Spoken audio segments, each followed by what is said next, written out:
दोस्तों, सियासत के सीने में दिल नहीं होता और इक़्तिदार की आंखों में रहम नहीं होता। आज 23 मार्च 2021 है और आज आपके लिए मैं दो बड़ी अहम खबरें लाया हूँ। एक खबर वो है जो हुकूमत से मुतल्लिक है और इसका इंकशाफ किया है ट्रांसपेरेंसी इंटरनेशनल ने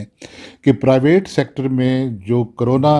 के लिए वैक्सीन दरामद करने की इजाज़त दी गई है और जो रेट मुकर्रर किए गए हैं वो 160 गुना ज़्यादा हैं उस वैक्सीन से जो हमें सरकारी तौर पर मिल रही है और या जो इंटरनेशनल मार्केट में फ़रोख्त की जा रही है। इसी तरह बताया गया कि वो रशियन वैक्सीन कोरोना के लिए जिसका रेट इंटरनेशनल मार्केट में $10 है, वो यहाँ पर $54 के हिसाब से उसके 2 शॉट पड़ेंगे, जो 8,400 कुछ रुपए उसकी कीमत बनती है पाकिस्तानी रुपए में। तो दोस्तों, ये मामला कैसा है? कोरोना वैक्सीन का एक वबा है और वबा से अपने लोगों को बचाना है, तो ये किसने ये रेट मुकर्रर किए? किसने ये काम किया और किसने किसको नवाज़ने की कोशिश की? इस सिलसिले में हुकूमत को और ख़ुद वज़ीर-ए-आज़म पाकिस्तान इमरान खान को इस सिलसिले में देखना होगा कि वो कौन से लोग हैं, जो उनके करीब हैं और वो उनके ख़िलाफ़ इस किस्म के इक़दामात कराने जा रहे हैं, जो उनको गैर मकबूल कर देंगे। इसी तरह जो दूसरी बात है, जो दूसरी एक अहम खबर है, वो मैं आपके साथ शेयर करने जा रहा हूँ। एक मूवी आई थी भारतीय, बहुत अरसा हुआ, कोई 20 साल पहले, उसका नाम था वो छोकरी, जिसमें एक सियासतदान अपने वज़ारत आला के लिए गुंडों के ज़रिए अपनी बेटी को कत्ल करा देता है। और आज जब मैं यहाँ के हालात देखता हूँ कि नौबत कहाँ तक जा पहुँची है कि एक दूसरे की ज़बानें खींच लेने के दावे हो रहे हैं और धमकियाँ दी जा रही हैं, और वो लोग जो कल तक एक थे, वो ये सारे काम करने जा रहे हैं। और आज 23 मार्च है और 26 मार्च को मरीम नवाज़ शरीफ की पेशी है नैब के सामने, और उस पेशी को एक अपॉर्चुनिटी के तौर पर लिया जा रहा है कि जिसमें एक क्राउड किराए पर लिया जाएगा। और आपको मालूम है कि यहाँ क्राउड किराए पर लेने देने वाले कितने लोग हैं, और उनको सिर्फ पैसे चाहिए, और वो लोग उनके मदरसों से और इधर उधर से वो इकट्ठे करके पहुंचा दिए जाते हैं सड़कों पर, और फिर मारा मारी और पथराव और गोलाबारी, और उसमें से क्या निकलता है कि कुछ लाशें निकलती हैं, और वो लाशें जिनको तहरीक बनाकर चलाया जाता है और वो इक़्तिदार में जो लोग बैठे हुए हैं उनके ख़िलाफ़ इस्तेमाल किया जाता है।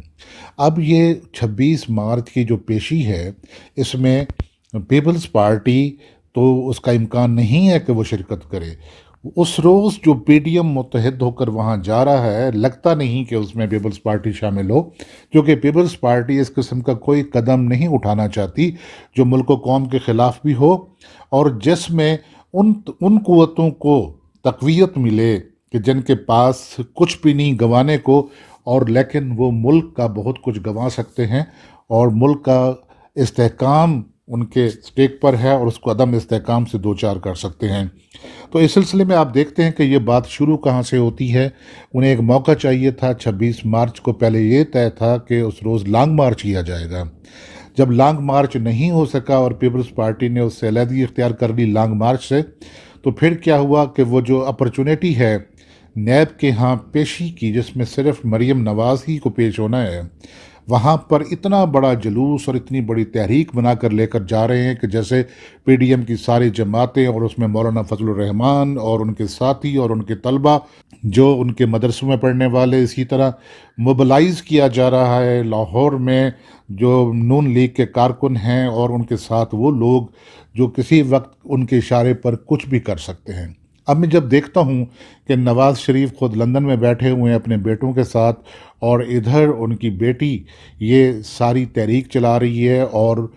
वहाँ पर ये पस मंज़र में भी खबर छोड़ी जाती है कुछ दिन पहले नवाज़ शरीफ साहब की तरफ से कि अगर मेरी बेटी को कत्ल कर दिया गया तो फ़लाँ फ़लाँ फ़लाँ 3 लोग ज़िम्मेदार होंगे।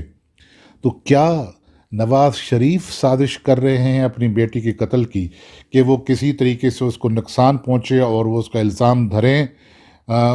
उन लोगों पर कि जो वतन के मुहाफ़िज़ हैं और जो वतन को बचाने के लिए मौजूद हैं, या उन क़ुव्वतों पर धरें जो हुब्बुल वतन क़ुव्वतें हैं और वो मुहिब्बुल वतन हैं, और जिनके नज़दीक वतन की सालमियत ही सब कुछ है। तो क्या इस सिलसिले में कोई और बहुत बड़ी एक कार्रवाई का पेश ख़ैमा है कि जिसमें हमारा हमसाया मुल्क भी मुलव्वस हो सकता है, और उसमें اور خود نواز شریف جو کہتے ہیں کہ اگر میری بیٹی کو قتل کر دیا گیا تو ان کے پاس یہ خبر کہاں سے پہنچی؟ کون مریم نواز شریف کو مارنا چاہتا ہے؟ کیا یہ سازش لندن میں تو تیار نہیں ہو رہی؟ کیا ان کے اپنے قریبی لوگ تو تیار نہیں ہو رہے کہ ان کو راستے سے ہٹا کر خود اقتدار میں ان کا راستہ صاف ہو جائے؟ اور ادھر مریم نواز شریف وہ بھی نہیں چاہتی کہ ان کے والد صاحب ادھر آئیں، اور انہوں نے خود کہہ دیا کہ جس کسی نے نواز شریف سے بات کرنی ہے وہ مجھ سے بات کرے۔ اس کا مطلب یہ ہوا کہ انہوں نے اپنی جماعت پر اپنی گرفت مضبوط کر لی ہے، اور انہوں نے اپنے چچا شہباز شریف اور اپنے کزن حمزہ شہباز کو قطعی طور پر ایک طرف کر دیا ہے کہ ان کا نام بھی اب پارٹی میں نہیں لیا جاتا۔ لیکن